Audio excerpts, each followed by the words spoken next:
Estou trabalhando fora do país, hoje no projeto, uma região chamada África Subsaariana, no país chamado Benin. Estou trabalhando numa obra de rodovia, lá, uma rodovia de 140 quilômetros, onde a gente está usando lá o Spider. E uma das grandes vantagens do Spider lá é que é a possibilidade dele ter o diagrama tempo-caminho. Para quem trabalha com obra linear, conhece o tempo-caminho, sabe que o tempo-caminho ele é uma ferramenta excelente para poder você mostrar tanto obra de rodovia, ferrovia, gasoduto, linha de transmissão. Ele é uma ferramenta excelente para você visualizar melhor o teu cronograma. Às vezes, numa página, numa folha de A3, tu vê, às vezes, um cronograma de 2.000 linhas, tu sabe de tudo que está acontecendo na obra, sabe de tudo que está planejado. E lá não é diferente. A gente fez o nosso planejamento e fizemos o link com o tempo-caminho que tem dentro dele, que está linkado diretamente com o cronograma.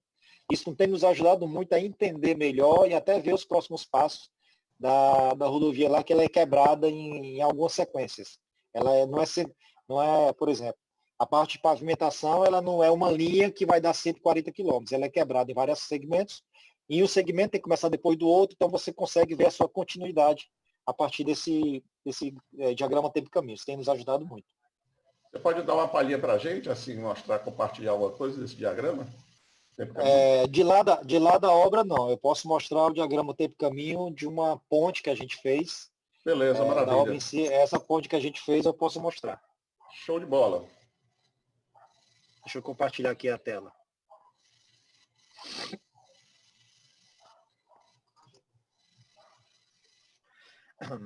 Essa aqui é uma ponte que está agregada ao nosso projeto lá. Isso é um estudo, não é a ponte oficial ainda, mas já demonstra a facilidade de você ter um diagrama tempo-caminho linkado no projeto. Você tem aqui, aqui seria a programação. Saiu, vai Saiu, né? É porque quando ele muda de tela, sai.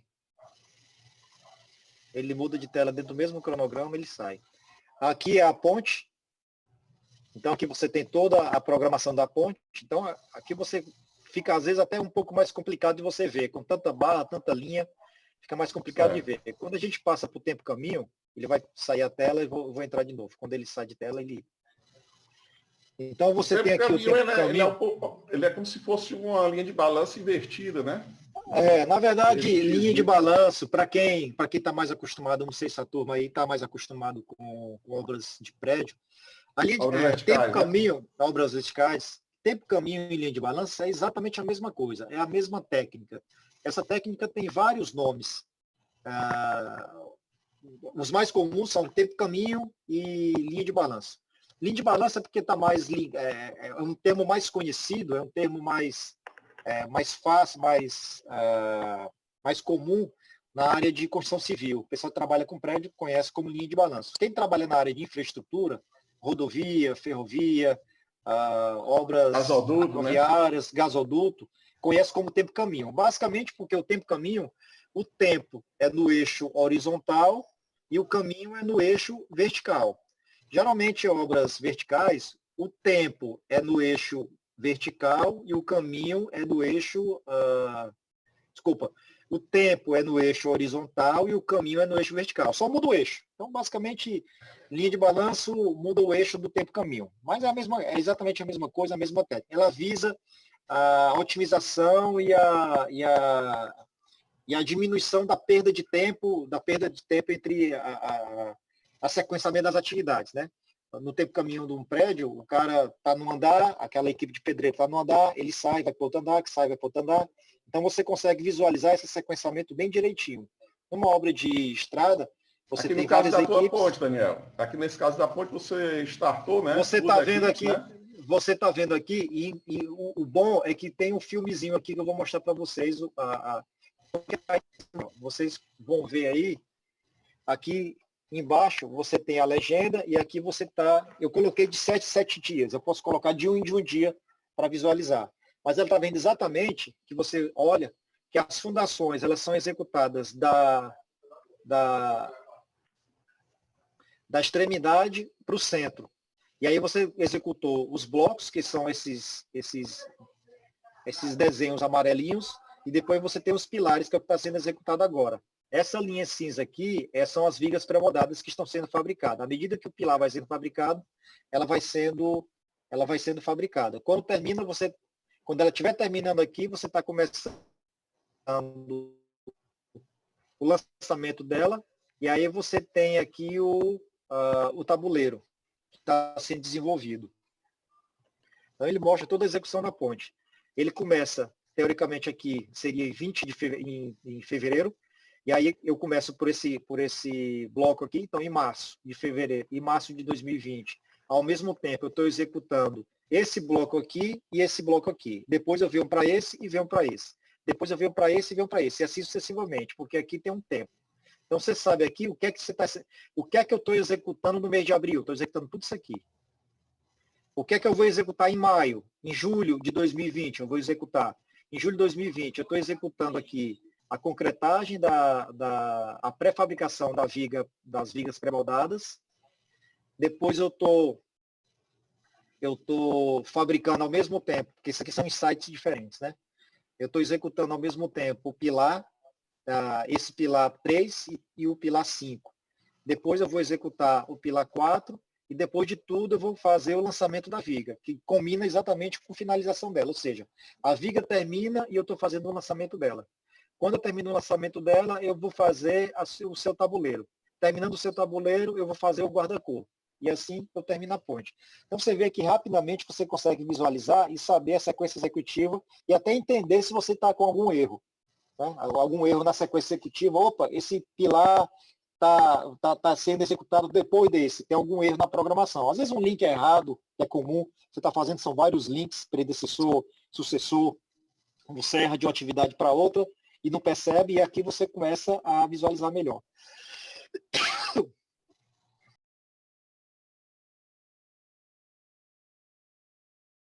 O 2D Modeling, eu vou pegar aqui eu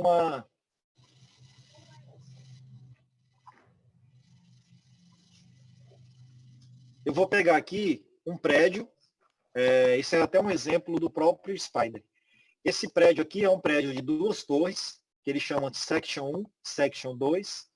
Você tem as principais atividades do prédio aqui. Você tem Earthworks, seria a terraplenagem, Foundation, a parte de infraestrutura, fundação, Walls e Columns, seria as paredes e a parte da estrutura, Floors seria o piso e Roof, o telhado. Então você está vendo que cada elemento desse ele tem uma cor. E aqui você tem a quantidade de andares. Então ele tem o subsolo, que seria -1, que seria a parte de trabalho de terra, ou seja, a parte de escavação. Você tem o nível 0, que seria o pilotis, e você tem do nível 1 até o nível 10, o 10º, são os 10 andares, são 2 torres, uma diferente da outra. E aqui, quando você joga o mesmo filmezinho que tem lá no outro conceito, isso aqui, pessoal, é outro conceito, tá? Nós temos o tempo-caminho e esse é o que chama 2D Modeling. Ele também ajuda você visualizar uma sequência executiva. Recentemente, eu fiz um estudo para um parque eólico, a gente fez e ficou muito legal. Vou colocar aqui e ele mostra a sequência executiva e vem mostrando uma atividade depois da outra. Nesse exemplo, ele parece muito simples, e até porque é muito óbvio. Não, mas essa atividade, de fato, ela vai vir depois da outra. Beleza. Aí quando você tem uma série de 20, 30 serviços diferentes entrando e saindo dentro de um mesmo ambiente, às vezes você se perde. E você não consegue visualizar como é que você vai desenvolver essa atividade. Aqui você começa a mostrar, e se você fechar essa linha de base, começar a utilizar, ele vai te dar as variações e vai começar a te dar as diferenças entre o previsto e o realizado que você tem nesse projeto.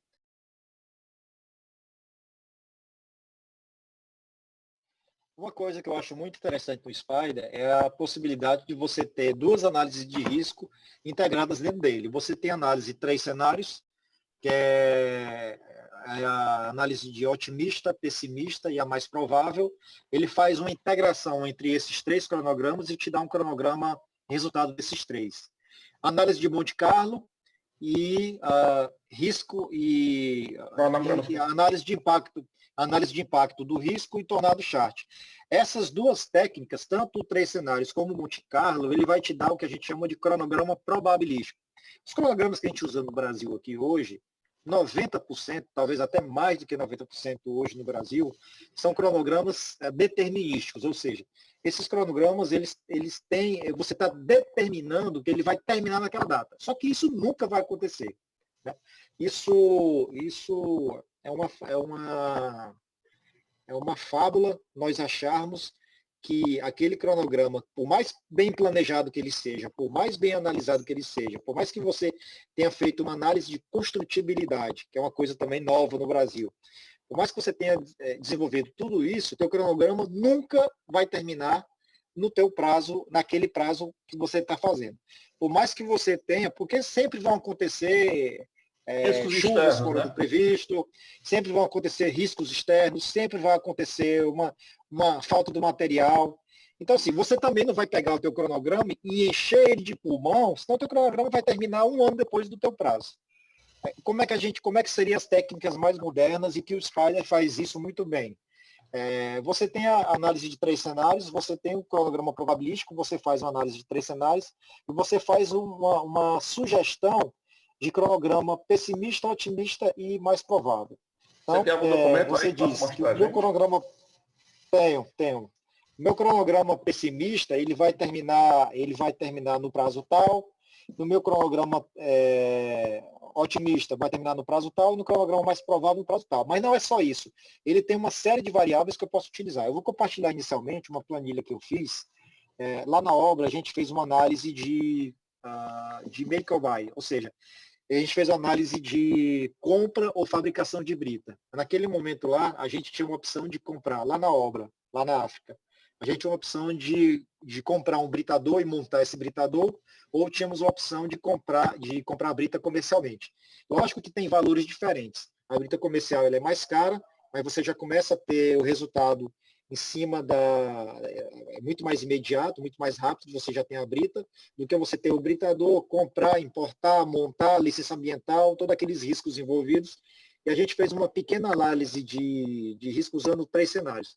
Eu vou mostrar aqui para vocês uma tabela de variáveis que nós utilizamos para mostrar quais eram as variações que nós tínhamos. A gente definiu 53 variáveis que poderiam mudar nesses dois cenários.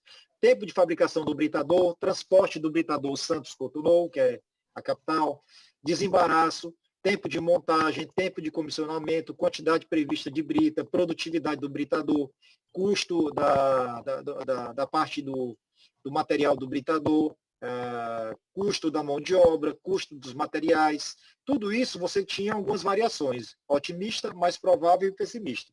Desenvolvemos 53 variáveis e aplicamos essas 53 variáveis no cronograma.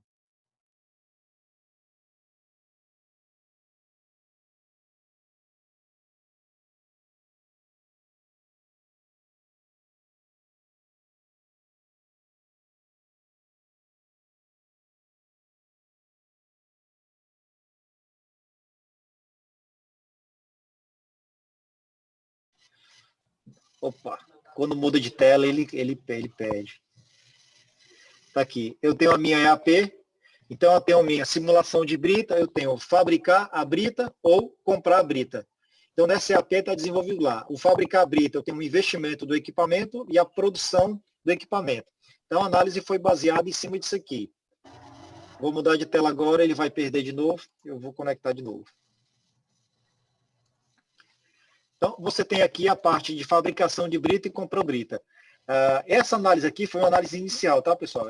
Depois a gente fez uma análise de outra forma, mas ela serviu para nos dar mais ou menos uma visão de como é que a gente iria tratar o assunto na frente. Quando nós fizemos aqui uma análise, nós temos 3 cronogramas que o sistema ele pede para eu carregar, que são esses aqui. São cronograma versão otimista, versão mais provável e versão pessimista. A gente carrega esses 3 cronogramas, eu desenvolvo, coloco o nomezinho dele aqui, eu carrego os 3 cronogramas e ele me dá várias variáveis que eu posso analisar. As variáveis, no caso, material, cordel detonante, elemento de retardo, consultoria do engenheiro de Minas, estopim com espoleta, explosivo à base de nitrato, royalty da pedreira, estudo de impacto ambiental, todas essas variáveis no Spider eu consigo cadastrar o mais provável, o otimista e o pessimista. E ele faz análise em cima dela. Inclusive, essas variáveis você criou, né? Eu criei essas variáveis e ele automaticamente já incorpora no modelo. Show de bola. Certo? Então, você tem as variáveis total custo, custo total, duração em horas, duração em dias, fim do projeto e a quantidade de horas de recurso. Você cadastra, aplica para todas as versões e dá OK. Quando a gente dá OK, ele gera, esse aqui é o meu cronograma, geralmente é o mais provável que ele pega, ele gera esse cronograma azul aqui, essas barrinhas azuis. Essas barrinhas azuis é meu cronograma probabilístico. Ele está me dizendo o seguinte, baseado em todas as... isso é análise de 3 cenários. Tem análise de Monte Carlo, mas a análise de Monte Carlo eu não fiz para esse projeto. Ele está me dizendo que essas barrinhas azuis aqui é o seguinte, o meu cronograma mais seguro para você trabalhar seria trabalhar com esse cronograma em azul. Por quê? Ele já está incorporado todas as variáveis que você colocou e ele já faz uma simulação dentro dele. Isso é o famoso PERT, né? Program Review Evaluation Technique, que é junto, foi o conhecido PERT-CPM. Né? O PERT-CPM, inicialmente, ele foi criado, o CPM como sendo o que o Luiz Carlos falou agora inicialmente, no começo da apresentação. Depois ele tem o PERT, que o PERT nada mais é do que você ter esses 3 cenários, essas 3 análises. Só que o PERT ele foi se perdendo ao longo do tempo e hoje é muito mais comum você trabalhar com CPM. As ferramentas elas são muito mais comuns no CPM. O Spider ele trabalha, ele só não chama de PERT, mas ele chama de análise, cadê? Ele chama de, desculpa, aqui. Método de 3 cenários, não deixa de ser 3 cenários, e ele te dá esse cronogramazinho azul. Ele te dá, ele fala, essa barra aqui é a barra mais provável de você trabalhar. Depois disso, você vai começar a fazer uma análise e você vê os diagramas que ele te gera. Então, eu vou gerar aqui um diagrama, 3 cenários. Ele vai perguntar qual é a variável que eu quero. Eu vou dizer que a variável fim. Vou clicar aqui. Ele vai me gerar um gráfico, que é esse gráfico aqui. E ele vai me dizer qual é a probabilidade de terminar. Aqui embaixo você tem a probabilidade e aqui embaixo você tem a data de finalização. Então, baseado... Daniel, você não está mostrando o gráfico, é outra janela. Você tem uma opção no Zoom para mostrar toda a tua máquina. Aí você pode navegar de uma janela para outra. Tá, deixa eu ver aqui então. Acho que é o problema das 2 telas. Tá vendo agora o gráfico? Beleza. Pronto. Então, aqui ele mostra que você tem de 0 a 100%. Eu tenho essa barrinha vermelha aqui, e essa barrinha vermelha ela está me mostrando qual é a probabilidade de eu atingir o meu fim dessa análise que eu fiz. Então, lógico, se eu pegar no 100%, vai ser 27 de dezembro de 2024. Só que o esforço e o custo para você chegar no 100% é muito grande. Geralmente, trabalha-se no 50%, entre 50% e 60% seria uma análise mais real, porque o 100% é como se tu não tivesse que fazer esforço nenhum e teu cronograma vai acontecer de qualquer jeito. Ou seja, pode acontecer tudo e qualquer coisa que teu cronograma vai acontecer. Não é isso que acontece. A gente faz uma análise para entender como é que ele está se comportando e a partir daí você toma as decisões para poder saber trabalhar. Então, considerando aqui em torno de 50%, que dá mais ou menos nessa quinazinha aqui, então ele tem 50% de probabilidade de terminar em 24 de junho de 2022. E a partir daí nós vamos fazer outras interações e outras análises. Isso é rapidamente para aprimorar as versões e as vantagens que a ferramenta tem para você analisar os cronogramas e ter a maior segurança possível de terminar o teu projeto. Daniel, porque você mostrou aqui a ferramenta e não está mostrando lá embaixo os valores, né? Acho que é devido a gente está aqui na próprio Zoom, a linha de baixo, né? Onde você tem os resultados, a proporção, tem como você levantar pronto, né? Maravilha, maravilha. Então, explica aí, Daniel. No momento que você está mexendo na tua barra vermelha, você tem ali os valores de probabilidade alterando e os valores também do que você está atrás. No caso aqui, ele está atrás da data do término desse projeto, ou dessa tarefa, gente. Então, Quando ele vai colocar aqui nos 50%, ele vai estar na parte de cima mostrando qual seria a data. E se eu clicar aqui, à medida que eu vou clicando aqui, ele vai mudando. Custo total. Qual é a probabilidade? 50% de conseguir o meu custo. Ó, 50% aqui, eu tenho 50% de probabilidade, 60% de probabilidade. Quanto é que vai custar a tua obra? De probabilidade de gastar 28.374.000. Essa análise que a gente fez.